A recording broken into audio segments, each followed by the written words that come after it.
안녕하십니까, 오영규입니다.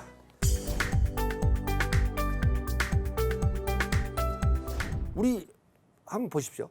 대기업의 큰 그룹들, 잘 나가던 그룹이 하루아침에 다 사라진 기업들이 많이 있지 않습니까?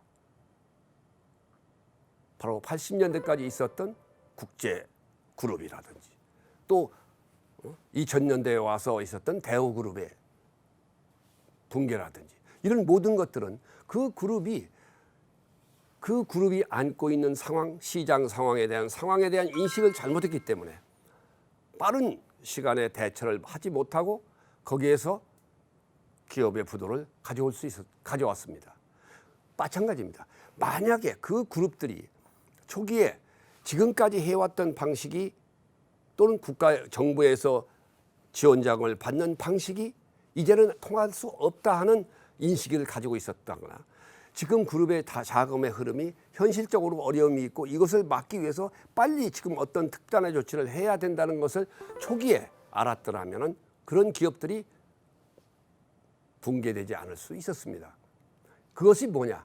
바로 상황인식을 어떻게 하느냐 하는 것이다. 그래서 상황인식이 그만큼 중요한 것이다. 국가든 기업이든 개인이든 똑같습니다. 그래서 정확한 상황인식 능력을 가지고 있느냐, 그리고 상황인식이 되면은 바로 용기 있게 선택할 수 있는, 결단력을 보여줄 수 있는 CEO의 역량이 어떻게 갖춰져 있느냐. 바로 CEO는 그런 상황인식의 토대 위에서 바로 선택할 수 있는 결단력입니다. 판단입니다. 그런 용기 있는 결단력을 갖지 못하면 주저주저 하면서 시간을 갈 수밖에 없고 그 시간이 보내면서 초기에 대응이 안 됨에 따라서 대우가 없어졌던 것과 마찬가지로 붕괴됩니다. 그런 것들이 바로 상황인식 능력이고 그 상황인식 능력의 토대 위에서 CEO의 결단력과 선택하는 힘이다. 이게 기본적으로 첫 번째 리더가 혁신을 지속적으로 또 성공적으로 가기 위해서 갖춰야 될 첫 번째 요소다. 이렇게 말씀드릴 수 있습니다. 두 번째로는 바로 혁신적 전략적 사고를 가지고 있느냐입니다. CEO들이 많이 있습니다. 특히 정부의 장관들이 많이 있습니다. 크게 리더십을 나눠서 크게 보면은 관리형이 있고 다른 하나는 바로 전략적 혁신적 사고를 가지고 있는 전략 중심의 리더십을 가지고 있는 사람으로 대별할 수가 있습니다. 근데 우리 사회는 오래 버티고 안전하게 가기 위해서 가장 사람들이 선택하고 선호하는 것은 관리형입니다. 그냥 탈 없이 가야 되겠다. 그래서 우리가 기관장을 하고 나서 끝날 때 그러지 않습니까? 대과 없이 지냈다 합니다. 대과 없이 지내는 것이 가장 무능한 사람이죠. 일을 도전하다 보면 실패할 수가 있습니다. 큰 성과를 얼만큼 내가 냈다. 그리고 이렇게 하는 과정에서 나는 이것에 대해서는 반성한다 하는 것이 나와야 CEO로서 그 기관에 대해서 끝나면서 얘기할 때 보람을 느끼는 것이죠. 대과 없이 잘 마쳤다. 그 얘기는 무능하게 무사한 일로 지내다 나만 즐기고 간다. 그런 얘기랑 마찬가지입니다. 그래서 기본적으로는 CEO는 혁신적이고 전략적인 사고를 중심으로 해야 된다. 관리형의 리더십을 보여서는 안 된다 하는 겁니다. 그래서 항상 저는 어디 가든지 간에 바로 미래를 대비하기 위한 앞으로 10년, 20년, 최소한 30년까지의 그 조직의 미래를 대비하기 위한 미래 전략팀을 만듭니다. 특별 TF로에서 한 1년 내지 2년 동안 연구를 합니다. 물론 그것은 외부 인사들을 동원해서 토의도 하고 좋은 정보도 얻고 그러면서 연구를 하게 합니다. 그래서 지금 현재 이 조직이 가고 있는 이 부분은 현재 경영을 하지만은 지금 가고 있는 방향이 과연 미래의 이 조직의 방향에 맞느냐 하는 것을 판단할 수 있도록 하기 위해서는 기본적으로 미래의 전략에 대한, 미래의 그림에 대한, 그리고 시장 상황의 변화에 대해서 종합적으로 분석하고 판단하고, 그래서 미래의 청사진을 그릴 수 있는, 그래서 그 그린 바로 비전을 목표로 해서 현재 가고 있는 방향과 매치시켜 나가는 그런 것이 필요하다. 그래서 저는 항상 미래 준비를 시작합니다. 그러면서 현재 경영에 집중합니다. 그래서 항상 CEO는 현재의 틀 속에서 파묻혀 있는 것이 아니라 앞으로 미래에 어떤 방향으로 가야 되느냐, 그리고 미래의 상황, 시장은 어떻게 변하느냐, 미래의 사회 구성은 어떻게 변하느냐, 구조는 어떻게 변하느냐 하는 것에 대해서 생각을 하고 준비를 해놓는 것이 필요하다.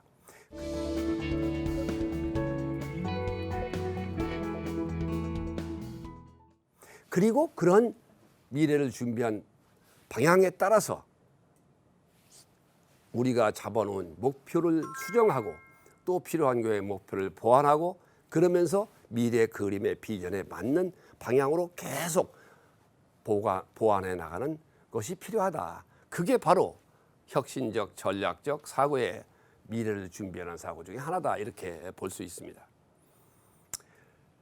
그리고 이렇게 미래를 준비하고 목표 중심의 관리를 해나갈 때 필요한 것은, CEO는 기본적으로 모든 것이 정책의 관점에서 정책 마인드를 가지고 또 기획적 사고를 하고, 동시에 이 조직의 그런 목표를 향해서 가기 위해서 우리가 현재 과연 각 파트별로 잘 가고 있느냐 하는 성과를 체크할 수 있는 성과관리 시스템에 대한 기본적 지식을 가지고 있어야 됩니다.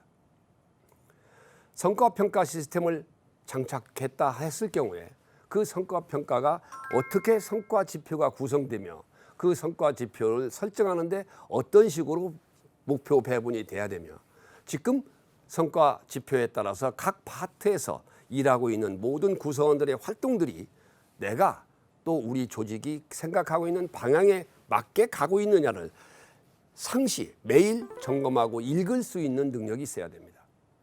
그게 기본적으로 성과관리 마인드죠. 성과관리 의식입니다. 그래서 바로 이런 것들을 하기 위해선 앞서 말씀드렸던 미래에 대한 준비하는 생각, 그리고 그 생각에 따라서 미래 비전을 계속 보완해 나가는 비전 설정, 그리고 그 비전 설정에 따라서 목표를 계속 보완해 나가는 목표관리 의식, 그리고 목표에 따라서 모든 조직의 총량 목표를 향해서 일하고, 그것에 따라서 구성원들이 바로 자기 목표를 정해놓고 일할 수 있는 그런 목표관리 방식, 경영.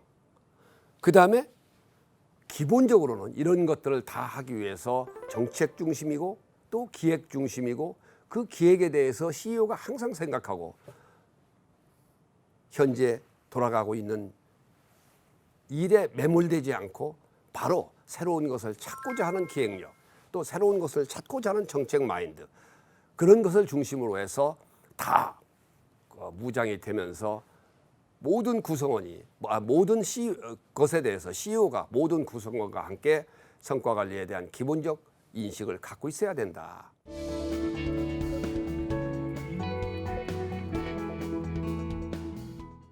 그래서 왜 성과관리를 해야 되며 이 성과관리는 지금 어떤 식으로 가고 있느냐. 최소한도 일주일에 한 번 아니면 더 빨리 한다면 매일 바로 성과관리 지표가 성과 지표별로 진행되고 있는 사항을 체크하고, 그러면서 바로바로 볼 수 있는 그러면서 봐서 어느 부분이 왜 이 부서에서는 왜 목표가 지금 현재 성과 지표가 달성이 안 되고 있는지, 그 원인이 어느 파트 때문에 어느 지표 때문에 안 되고 있는지를 보고, 또 경우에 따라서는 고객관리 시스템을 통해서 고객이 어떤 불만을 가지고 있고 그 불만이 왜 나왔으며 고객 그 불만에 대한 처리는 어떻게 진행되고 있는지를 스스로 CEO가 보고 판단할 수 있는, 그래서 진행 상황을 보면서 기동성 있게 대처해 나갈 수 있는 바로 그런 마인드가 있어야 되고 그 마인드는 바로 성과관리 시스템에 의해서 이루어지는 것이다. 이렇게 말할 수가 있습니다. 그래서 기본적으로 CEO는 앞서 말씀드린 대로 상황 인식 능력과 결단력이 기본적으로 갖춰야 되고 그 다음에 그 토대 위에서 일하는 것은 혁신적, 전략적 사고를 바로 성과 중심의 경영을 할 수 있는 마인드로 무장되어 있는 그런 전략적, 혁신적 사고를 갖는 것이 필요하다 하는 말씀을 드립니다.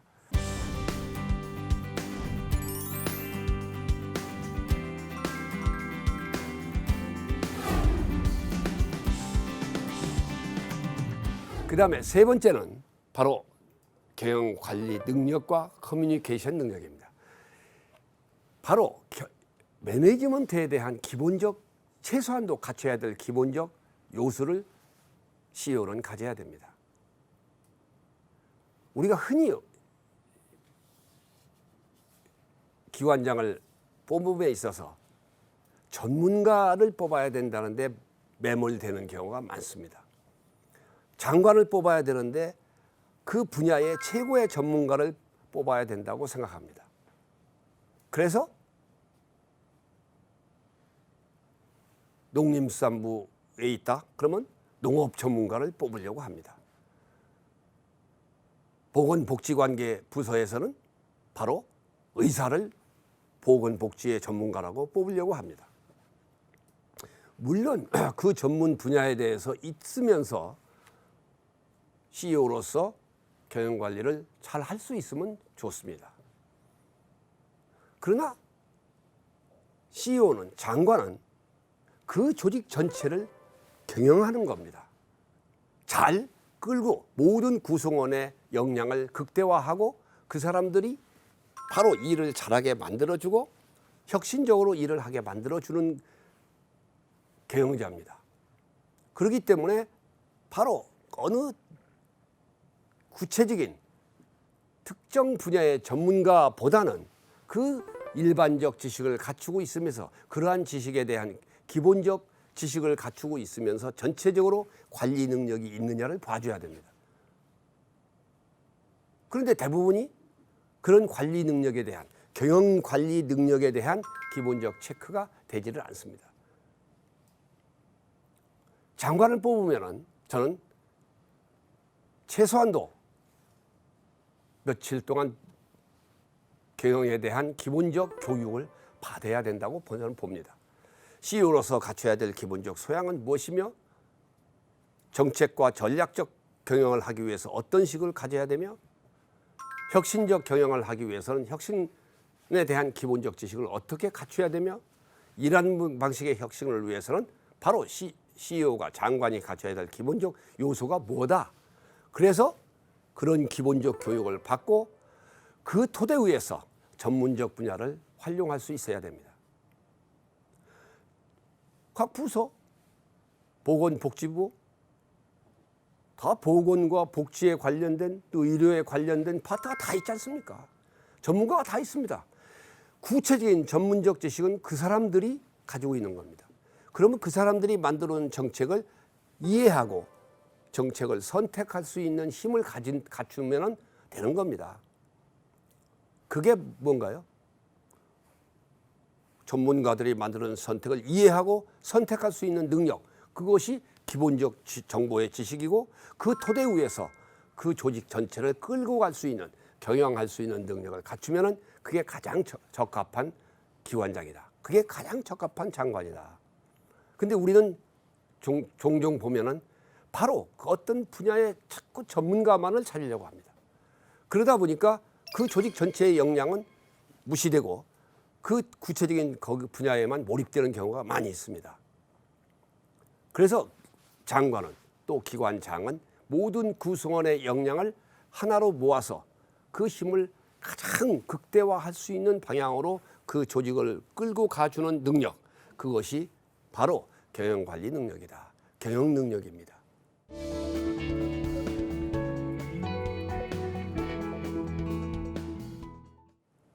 그걸 갖추는 것이 가장 중요한 것이고 그 토대 위에서 그것이 갖춰져야만이 바로 구성원과의 커뮤니케이션이 활발하게 운영되면서 구성원의 생각과 방향을 하나로 모아갈 수 있는 역량을 발휘할 수가 있습니다. 그게 바로 소통이고 열린 마음입니다.